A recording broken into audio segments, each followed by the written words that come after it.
پھر استاذ، پھر میرے دوست، اچھا پھر میرے رہنما قائد، پھر میرے مرشد، اور پھر میرے یعنی کہ خلوت اور جلوت کے ساتھی. پھر مجھے ہر چیز، ہر رہنما ہر چیز میں، ایک ہے سیاسی بیک گراؤنڈ میں ادھر رہنمائی، ایک ہے ہر میدان میں رہنمائی، یعنی گاڑی چلاتے ہوئے بھی رہنمائی، زندگی کیسے جینی ہے، اٹھنا کیسے ہے، بیٹھنا کیسے ہے، کھانا کیسے، تعلق داری کیسے، کس سے کیسے بات کرنی ہے ایک موڑ پر. تو پھر وہ بابا خواجہ فرید نے کہا نا میرا عشق بھی تو میرا یار بھی تو تو وہ والا حساب. تو بہت زیادہ جب ان کو پیار آتا تھا آپ پہ یا دیگر بچوں پہ تو کیا کس طرح سے وہ اظہار کرتے تھے اس کا؟ بلا لیتے تھے پاس اور گھنٹوں بٹھاتے تھے. اچھا. گھنٹوں، اور گھنٹوں بٹھا کر پھر باتیں کرنی، اور اگر کچھ کہنا بھی ہے تو کسی کی نصیحت کے ساتھ کہنا ہے، یعنی کسی بڑے ڈائریکٹ نہیں کہنا کہ یار یہ تمہارے اندر یہ خامی ہے، یہ نہیں کہنا، بڑی نصیحت کے ساتھ کہنا. اور ان کا توکل پر جو تھا نا وہ بہت زیادہ تھا کہ ہم کوئی بھی بات آگے کہنی یا کسی بھی کوئی خواہش کا اظہار کرنا تو کہنا کہ بیٹا یہ اللہ تعالیٰ کے اوپر توکل کرنے سے انسان زیادہ آسانی کرتا ہے. اور پھر وہ ہمیں زیادہ جو ہے نا اس میں پرسنلی بٹھا کر جو وہ بزرگان دین اور جو لوگ جنہوں نے زندگیاں گزاری ان کی زندگیوں کے بارے میں بہت زیادہ بتانا. یعنی کہ ہم نے بچپن ہی میں سے، یعنی کہ میری عمر شاید غالباً کوئی 7 سال ہوگی یا 6 سال ہوگی.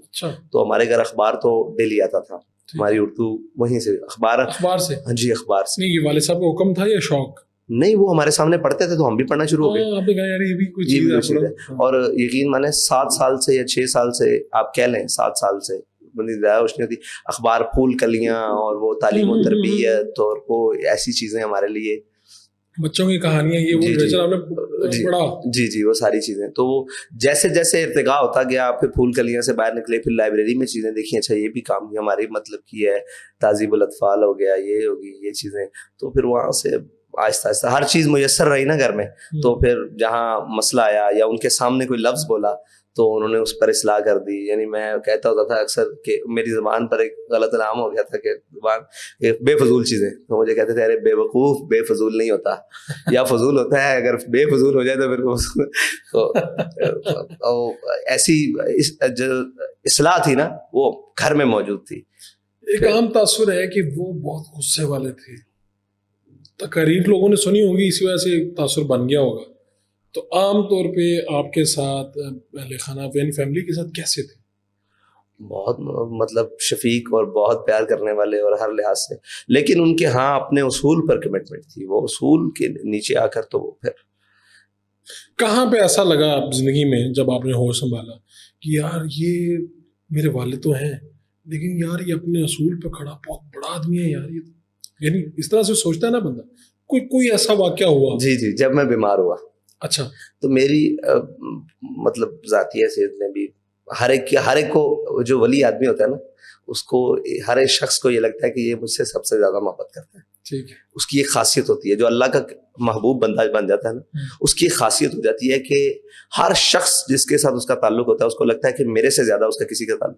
تو میں بھی اسی غلط فہمی کا شکار ہوں، اسی غلط فہمی کا میں کہہ سکتا ہوں کہ شکار ہوں کہ میرے سے زیادہ ان کا کسی کا تعلق نہیں. تو جب میں بیمار ہوا اور بڑا شدید ترین حالت میں کیا تو تب میں نے ان کو دیکھا نا کہ وہ پریشان ضرور تھے، یعنی کہ اس کو کیا ہو گیا یہ دائم ہے، لیکن میرے سامنے انہوں نے پریشانی کا کبھی اظہار نہیں کیا. میں ان کو کافی سارا تنگ بھی کرتا تھا، میری حالت بہت زیادہ غیر تھی. تو اس دوران جب وہ تیار ہو کر پریشانی کے بعد گھر میں سے تیار ہو کر بن ٹھن کر گھر سے باہر نکلتے تھے نا تو ان کے ماتھے پر کوئی سلوٹ نہیں دکھتا تھا. اور ان کی گفتگو جب میں سنتا تھا یعنی میرے تک پہنچی تھی کہ یار پریشان آدمی اتنی بڑی گفتگو. میں آج جب آپ بھی سنتا ہوں میرے رونگٹے کھڑے ہو جاتے ہیں کہ اتنا بڑا شخص کہ ایک زاویہ ہی بدل دیتا تھا اپنے آپ کو. کیسے بدلتا ہوگا؟ نہیں ہو سکتا، ممکن نہیں. گھر میں اتنی بڑی گھر پیچھے چھوڑا ہے جی، اور آپ کے سامنے بہت بڑی آڈینس ہے جو متاثر ہوتی ہے، آپ کی بات سنتی ہے، اس پہ عمل کرتی ہے، آپ جیسا بننا چاہتی ہے. تو آپ کو لگتا تھا کہ یار یہ بندہ کیسے؟ یعنی میں آپ کو سچی بات بتاؤں کہ میرے بچنے کی امید شاید 10% بھی نہیں تھی. میں ایسا اتنا سخت بیمار تھا. میں شاید مطلب وہ ایک لمبی داستان ہے لیکن میں 3-4 ماہ میں شاید 3-4 گھنٹے بھی نہیں سویا ہوں گا.